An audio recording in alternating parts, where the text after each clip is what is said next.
Hi everyone, welcome to this lecture. So in this lecture, we are going to learn another optimizer which is known as root mean square propagation, but it is famous for the name RMS Prop.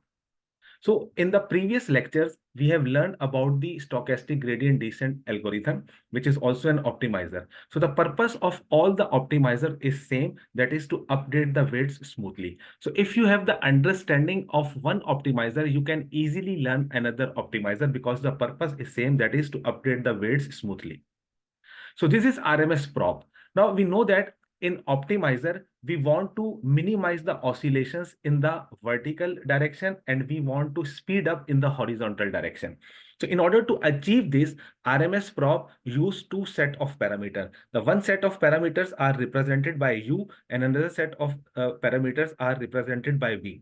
This controls the vertical oscillation and this speed up in the horizontal direction. So the purpose is same, that is to reduce or minimize the oscillation in the vertical direction and to increase the speed in the horizontal direction. The only difference between RMS prop and SGD is that here we have two set of parameters to improve the performance of weight updation, that is U and V. Now, if you see, we have two equations in RMS prop.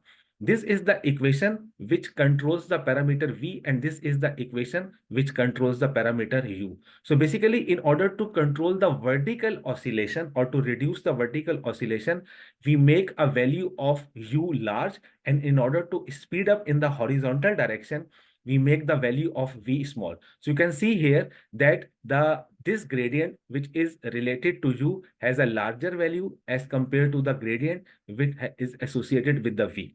So this is a same kind of equations which we have used in stochastic gradient. In stochastic gradient, we have only this equation, that is the equation which is related to weighted average. But here we have two equations because we have two set of parameters to smooth the updation of the weights. So in this way, RMS prop use two set of parameters. And later on, when we get the optimal values of these two parameters will be used to update the weights and bias. So this is all about the RMS prop, where we use two set of parameters to control the smoothing process of the weight updation. One parameter controls the vertical oscillation and another parameter speed up the horizontal direction of the weight updation process. So I hope you understood the basic idea, basic concept, and basic logic behind the RMS prop working.